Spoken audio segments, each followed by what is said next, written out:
নমস্কার বন্ধুরা, প্রবাসী কুকিং এর একটি নতুন পর্বে আপনাদেরকে অনেক অনেক স্বাগত।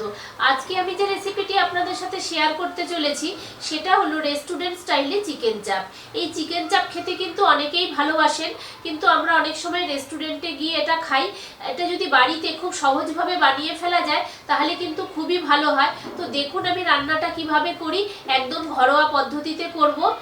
তো চলুন আমার রান্নাটা দেখে নিন।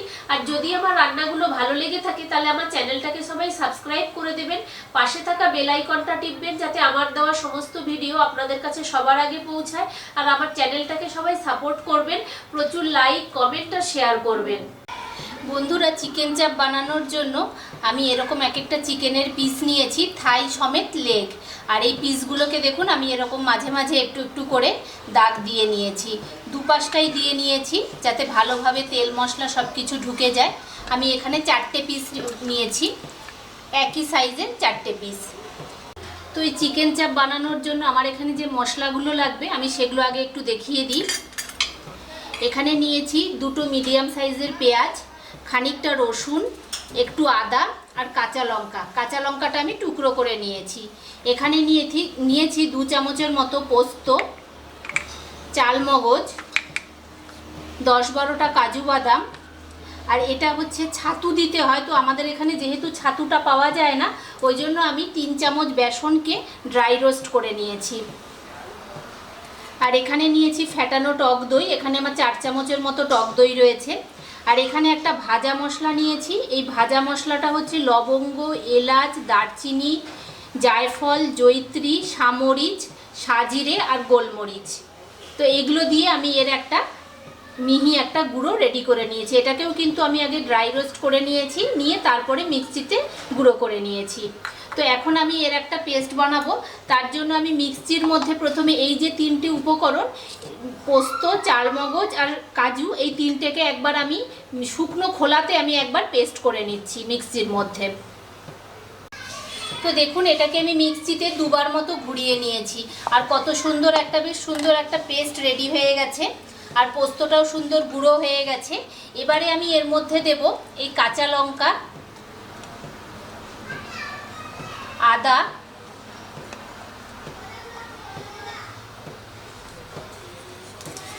রসুন, পেঁয়াজ।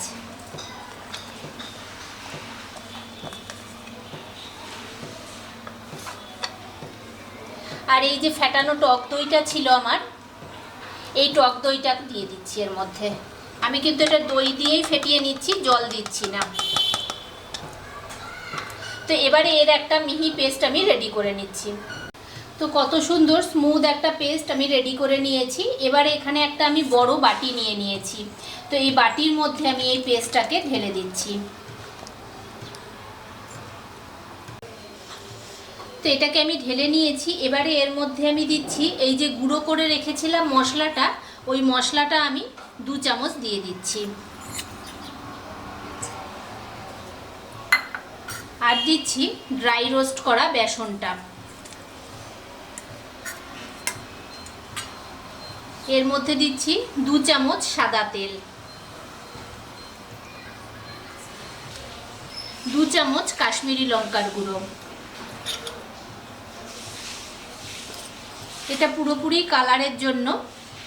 আর হলুদ কিন্তু চাপে ব্যবহার করা হয় না, ওই জন্য আমি হলুদটা দিচ্ছি না। তো আপনাদের যদি মনে হয় আপনারা কিন্তু একটু দিয়ে নিতে পারেন। দিচ্ছি পরিমাণ মতো নুন, আমি 2 চামচ নুন দিলাম। নুনটা যে যা স্বাদ অনুসারে দেবেন। 1 চামচ দিচ্ছি রোজ ওয়াটার, আর 1 চামচ কেওড়া জল। আপনারা ইচ্ছা করলে এর মধ্যে মিঠা আতরও দিতে পারেন, কিন্তু আমি মিঠা আতরটা দিচ্ছি না, বেশি একটু গন্ধ হয়ে যায় বলে আমি ওটা অ্যাভয়েড করছি। তো এবারে আমি সমস্ত মশলাটাকে খুব ভালো করে মেখে নেব।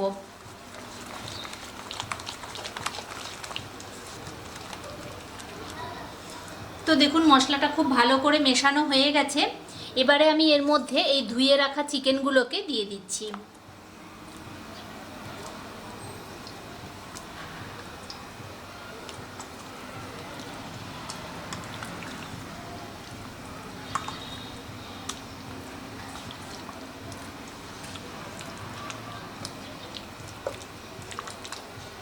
খুব ভালো করে একটু সময় নিয়ে এটাকে মিশাতে হবে মশলার সাথে।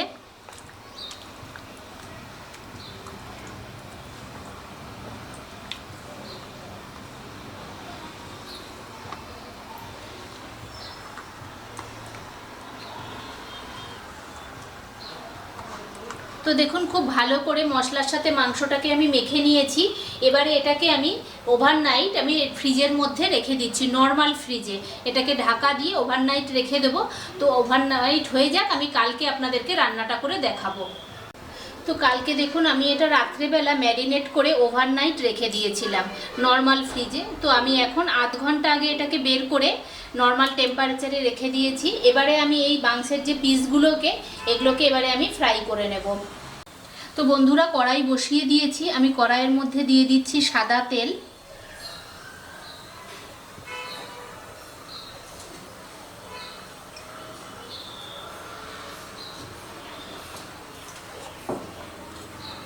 আর দেব 2 চামচ ঘি।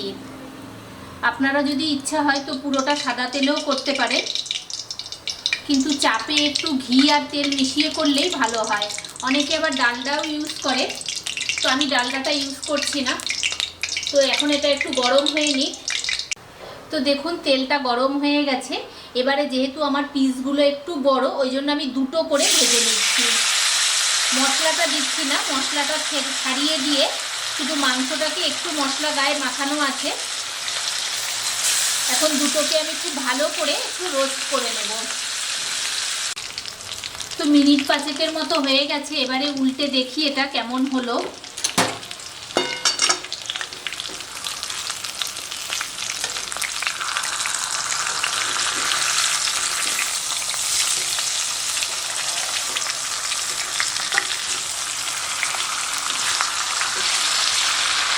এই দিকটা দেখুন বেশ সুন্দরভাবে রোস্ট হয়ে গেছে, এটারও হালকা হয়েছে।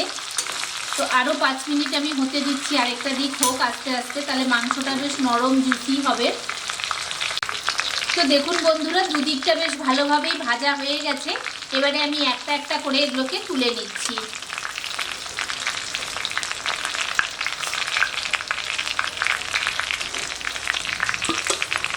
তো চিকেনগুলো সব ভাজা হয়ে গেছে। এবারে আমি এই যে গ্রেভিটা রেখে দিয়েছিলাম, এই গ্রেভিটা এই তেলের মধ্যে দিয়ে দিচ্ছি।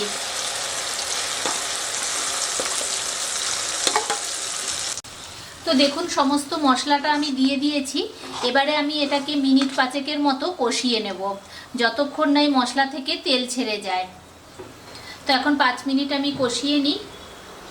তো দেখুন আমি 5 মিনিট মশলাটা কষিয়ে নিয়েছি, আর এবার সাইডগুলো থেকে তেল ছাড়তে শুরু করে দিয়েছে। তো এবারে আমি এর মধ্যে অল্প করে একটু ওই মশলা, যে বাটিতে মশলাটা রেখেছিলাম ওই বাটি ধোয়া অল্প একটু জল দিচ্ছি।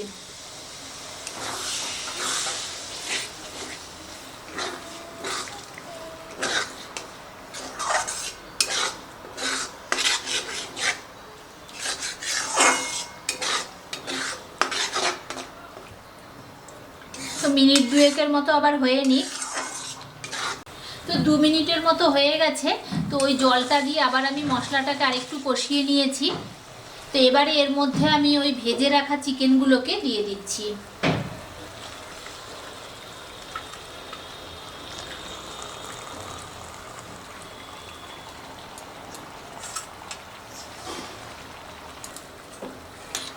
দিয়ে এগুলোকে খুব আলগা হাতে একটু উল্টে পাল্টে নেব।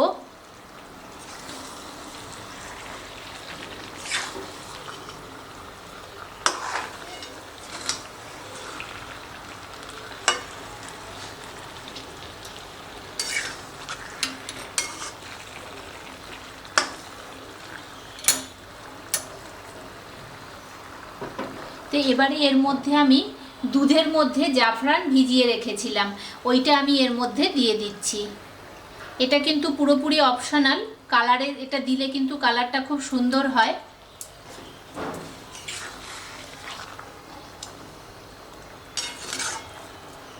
তো এখন এটাকে আমি ঢেকে দিচ্ছি, ঢেকে মিনিট 5 মতো একটু সিদ্ধ করে নেব।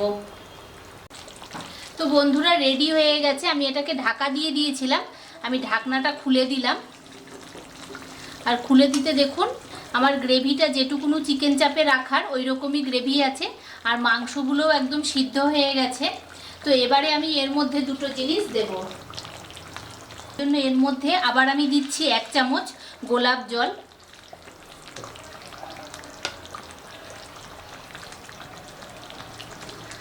আর 1 চামচ কেওড়া জল। তো আপনারা ইচ্ছা করলে কিন্তু মিঠা আতরও দেবেন, 2 ড্রপ দেবেন, বেশি দেবেন না, তাহলে কিন্তু বেশি উগ্র গন্ধ হয়ে যাবে। কিন্তু আমার যেহেতু এই গন্ধটা ভালো লাগে না বলে আমি আর মিঠা আতরটা ব্যবহার করলাম না। তো এবারে এটাকে আমি ঢাকা দিয়ে স্ট্যান্ডিং টাইমে 5 মিনিটের মতো রাখছি, রেখে আমি এটাকে গরম গরম পরিবেশন করে দেবো। তো বন্ধুরা, রেডি হয়ে গেছে আমার চিকেন চাপ। আর এটা কিন্তু আপনারা রাইস, রুটি, পরোটা, নান সব কিছুর সাথেই খেতে পারেন। আমি আজকে বাটার নানের সাথে এটা পরিবেশন করব। তো কেমন হয়েছে আমার রান্নাটা অবশ্যই আমাকে কমেন্ট করে জানাবেন। আর এটা কিন্তু খেতে খুবই ভালো হয়। তো যারা যারা এটা কোনোদিনও খাননি তাদেরকে বলবো একবার বাড়িতে বানিয়ে অবশ্যই আপনারা ট্রাই করবেন। তো আজকের মতো এই পর্যন্তই, দেখা হচ্ছে পরের দিন অন্য কোনো একটা নতুন রান্না নিয়ে।